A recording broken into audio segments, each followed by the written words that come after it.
cold. Yeah, it's still snowing outside a little bit. Not much. Not much. But time to shovel. It does at least look Break like a sweat. February 2nd. Happy Groundhog Day. All right. We've had a very full show, and this topic, one that we've covered forever it's on this show. It's an ongoing deal. Is continuing and developing, and I guess the right question to ask Flint right now is, what is new about this week and the last couple of weeks as we once again delve into the horrors of torture in Chicago police facilities for my entire lifetime? Well, quite a bit is new, unfortunately, I guess we could say. Yeah, right. We can start out with what happened a couple days ago, which is in one of our torture cases, we subpoenaed Richard Daley, the former mayor. Couldn't happen to a nicer guy. He was the state's attorney at the time. He was the state's attorney at the start, not even the start, but close to the start of the torture scandal, and he could have done something to stop it by prosecuting John Burge, and he didn't do that. Yep. We sought he didn't do that many times over. Many times over. Yeah. And as a result, many, many men were tortured and sent to death row and otherwise wrongfully convicted. Yeah. Anyway, with regard to Daley, we've been trying to get his testimony to find out exactly what he did and didn't know. And he's got some very richly paid city lawyers that taxpayers are paying for, of course. And they have, I won't use the term on the air, but they've been messing us around quite a bit. And finally we said no mas, and we went to court on it this week to compel him to testify. I love when you do that, Flint. Now, which case is this? Is this Ron Kitchen or Daryl Cannon? This is in Kitchen's case. Okay. Ronald Kitchen, who was on death row for 13 years, did 21 years in the penitentiary, was tortured by Burge, now has a certificate of innocence to prove that he wasn't guilty of the crimes he was charged and tortured for. This week as well, as you mentioned the name Daryl Cannon. Yeah. Daryl Cannon's another client of ours.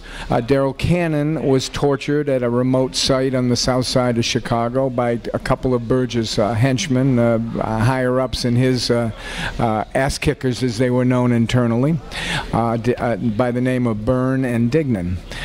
He was tortured... Dignan or Degnan? Dignan, Okay. D-I. And good Irish boy. Yes, very much so. And anyway, he was tortured, gave a false confession, did 24 years in jail, and early in his case, he filed his own civil lawsuit seeking damages.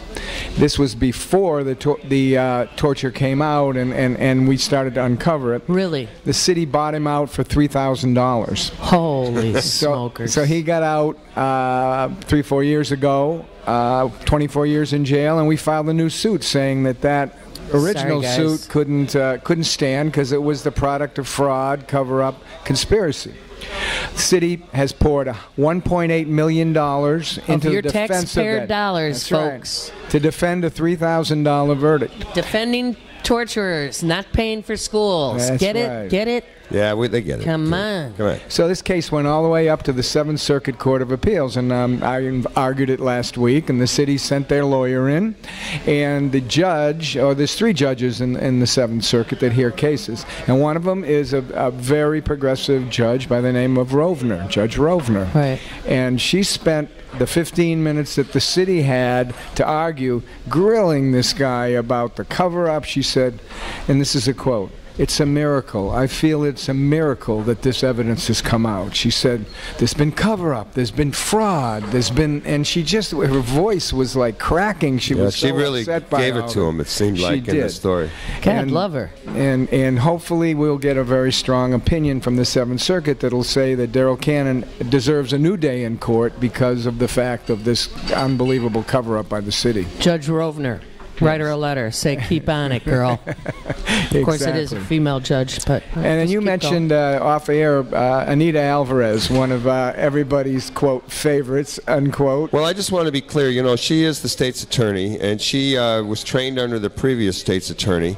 I actually was presided over the Democratic Party meeting in the 49th Ward when she came as a candidate, and the things she said were basically, you know, like she was going to be kind of a reformed person. She has been nowhere near what she said she would do to the group of more progressive Democrats up here in the 49th Ward. Well, that's another new thing that's happening, and it has to do with Alvarez, and that is that we filed, along with Northwestern, a lawsuit on behalf of the men that are still in the penitentiary, a class action. Who were tortured? Yes, who were tortured by How many Burge. of them are still in the Well, joint? that's to be determined, Okay. and that's part of the case, is to have a class action to determine all the men. It probably is somewhere between 15 and 30 people that were directly tortured by Burge and his men who are still decades later in the penitentiary. And the lawsuit is against the state's attorney's office? Well, or? no, it's not against the state's attorney's office. It is, that's a good question, and that's why I brought up Alvarez's name, because the question is who's going to defend the state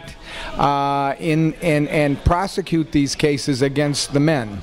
Right. And Devine, when he was state's attorney, was Devine, right. disqualified because he represented 'Cause he was Burge, there. and he didn't do anything, and he was involved with Daley in the cover-up.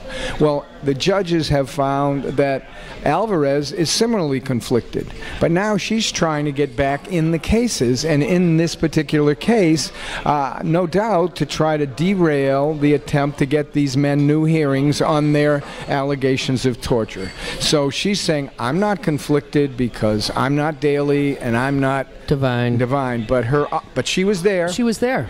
and all of her people were there. That's right. And they were all involved in taking these tortured confessions. They were all involved in putting on the torture evidence. So the judges have rightly found in the past that Alvarez should not be involved, but now she wants to come back in, and it has to be decided again. Wow. You know, on a similar note, you know, the city continues to spend a lot of money defending these cases, and we have a new mayor, and he has not changed the tone of the higher-ups Yeah, is at there all. any indication from Emmanuel that It's very mixed. It's very mixed signals. He went when we first got Daley named as a defendant in the cases, and it was such a large public issue. Right. About a year and a half ago, Emmanuel came forward and said, "I want to end this," but he hasn't ended it. He continues to fund the defense of Burge and Daley and all those people. And when we did settle one of the main cases, and not so ironically, it was the case in which Daley was supposed to testify. Right. We and the people in the community demanded that Emmanuel step up and apologize to the victims of torture, and a simple act, apologize to the African American community. He refused to do so. He's refused to take a public position and get on the right side of history. He still funds the defense, and he still allows some of these cases to continue and continues to defend Burge. And what's really remarkable about this, there's so many remarkable things about it, but even today we're uncovering new evidence of the racism that was behind all of this. Not that it's surprising, but you know, people's detectives are now telling us things about Burge's racism, and city is now defending what is so inherently one of the most racist and deep conspiracies. what is in history. undefensible? It's indefensible. You know, in the past, one of the people, and we're going to thank the Fifth Estate, is it the journalists? We want to thank John Conroy for all the work that he did. Yeah. Who we had on this Why don't you stage. tell us a little bit about his role, but also, are there any people out there in the media who are really taking this on? Do you have any new allies? Well, because John is not writing for the Reader anymore. No, he's not, and we all know why, because he was too good at what he did. Yeah. He was a dying breed of investigative reporters, and what he did in this case was when we were trying the Andrew Wilson torture cases in the late 80s, Right. John covered it. He went to court every day, so he knew what the evidence was that we were uncovering at that time, and he wrote a series of articles in the Reader, investigative articles over a decade, which exposed all of this, and then he went on to do a wonderful play that many of us saw at the Timeline Theater. Yeah. And so John has been a real pioneer in all of this and been standing right beside us and all the activists. He's a hero. He is. And there are very few people in the media that really cover this anymore, although Carol Maureen, she has done quite a bit with it. It is starting to have some kind of weight in the national media. I mean, some of the Sun-Times has editorialized numerous times about ending the torture struggle. Well, Flint, you and the People's Law Office have been the real heroes in this for decades. Right after you finished winning some sort of redress of grievances for the Hampton family, etc., from the trade, from the raid, rather, you stepped right into this. They had a few things in between. Well, you had a lot of. You've been the people who kept their feet to the fire. How can citizens like me and the folks listening who are outraged that our tax dollars are defending these racist bullies, torturers, what would you suggest, or have you seen any sign of the kind of organizing required from the grassroots voters saying, cease and desist. We do not want to defend these guys. Right. I think that the real issue with regard to the money is that the money should go to the victims of torture rather than to the lawyers. And in fact, that's the issue that we have pushed. There should be reparations for the men who were tortured who don't have cases in court, and that these lawyers who have now made over $20 million of taxpayers' money, they should stop that. City Council could stop that. City Council could. They could. City Council if they could. had a spine. You mean? You said that, I didn't. But I did, and I'll say it again. What did you say? If they have a spine. I know the alderman up here, Joe Moore, has from time to time stepped forward and other times hasn't. At this point, it seems that all the aldermen don't want to offend Rahm Emanuel. Even the ones who in the past were our supporters don't really want to step out and say, let's end this right now. And I think as you said, we need to have new city council hearings if these torture cases aren't resolved. Why isn't Rahm Emanuel stepping forward to fight to stop the pension of John Burge that he's still collecting while he sits in Butner next to Bernie Madoff and all the other criminals? Why is the city still defending these people? I can give you a list of questions that need to be answered. Apologies, I'd like reparations. These are things that need to be raised. The city, spearheaded by Joe Moore, passed a no-torture resolution, but it has no teeth. People have to make that reality. You can't say no torture in Chicago and then allow the Burge cases to go on. It's just a contradiction there that can't be dealt with. Has to be dealt with. Flint, behind the scenes, is there any discussion about anyone who might take on Alvarez in the next election? I mean, a lot of people don't seem to. She got elected. It was not kind that of putting it on this show brings it in front of the scenes necessarily. She got elected, when it was kind of a wave of women winning office and some change happened. But what do you think's happened? Is there a chance that someone might take her on? Well, it would be good if someone did. If we look back at the last election, it was a classic progressive shooting themselves in the foot because there were two relatively good candidates, Larry Suffredin and Howard Brookins, and together they got more votes, obviously, than she did, but it was the old split them up and conquer type of thing. And, I just spoke to Larry Suffredin 2 days ago. He's going to be on this show in the next couple of weeks. Oh, good. There you go. Well, we'll ask him about that again. Now, I want to ask you, there's a lot of press about our former Governor Ryan, and, they always talk about how Can you believe there was the a bunch coverage of him getting out of jail? Well, I think it's really great that he got some coverage, but I think, and the two things are said about him. One, that he was convicted because of various graft and giving his buddies payoffs, et cetera, et cetera. But the other thing is the legacy of him letting a lot of people off of death row and putting in place the no death penalty in the state of Illinois. What do you think is his legacy? Because, despite some of the things he did, I will always honor that guy and would love to have him on this show to talk about the death penalty because, he did a great thing. I have a tremendous amount of respect for him. He's a downstate Republican.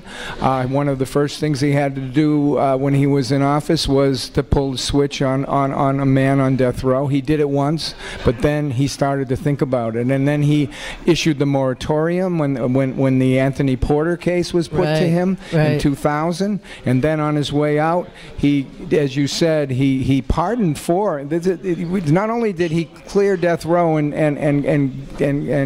commute to life without parole, but in 4 instances of police torture, he pardoned those men. Those men were actually released, and that gave us a springboard to carry forward and get more evidence of police torture. And I think I wrote this in an article that was published in The Nation, and that is there was a tremendous connection between the movement to end the death penalty and the fight against police torture. And when those two movements came together, that gave the critical mass to what happened in both in the death penalty and in the torture struggle. And Governor Ryan, although it was the movement that moved him, he did it. He did it, and I have a tremendous. Can't take that away from him. That has to be his legacy, from my point of view. In connection with that, there's a lot of credit given around the death penalty changes to the Northwestern students and a professor that was involved. I'm blocking his name. Larry Marshall was one of them, certainly. There's a couple of them. So, a protest was the... So where are they at? I mean, there was some pushback from Alvarez on trying to stop them from doing this kind of expose work. And, what do you know about that?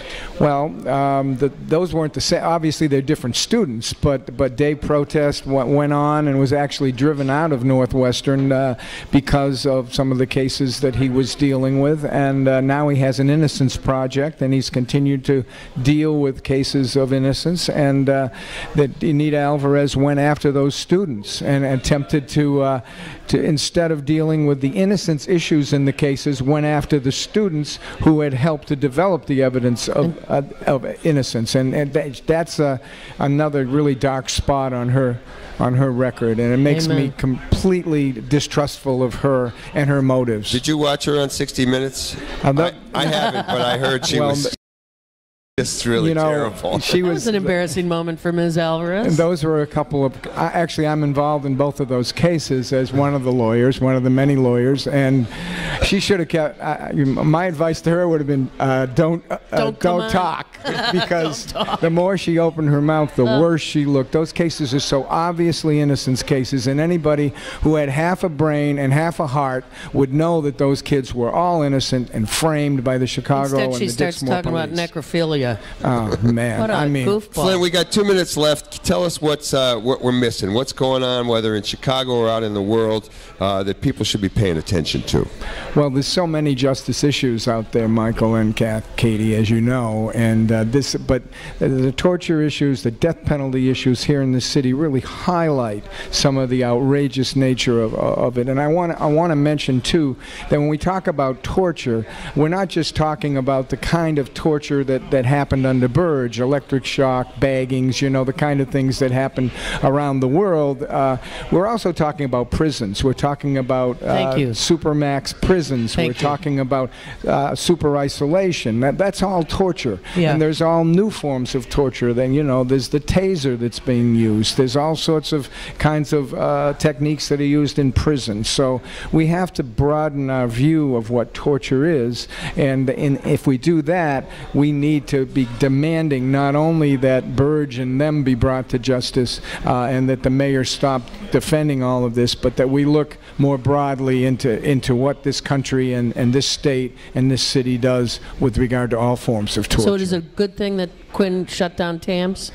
Yes, definitely a good thing, and definitely a good thing that he signed. That was another wonderful victory 2 years ago, ending the death penalty, and that makes Illinois an example in the same way that putting Burge in the penitentiary makes Illinois and Chicago an example of how you can, in struggles, win and have victories and come and actually give examples to people on how to struggle against these awful injustices. Could be Quinn's legacy too. Well, I want to thank you, Flint Taylor, and all the people out there in the world doing good, particularly over there at the People's Law Office.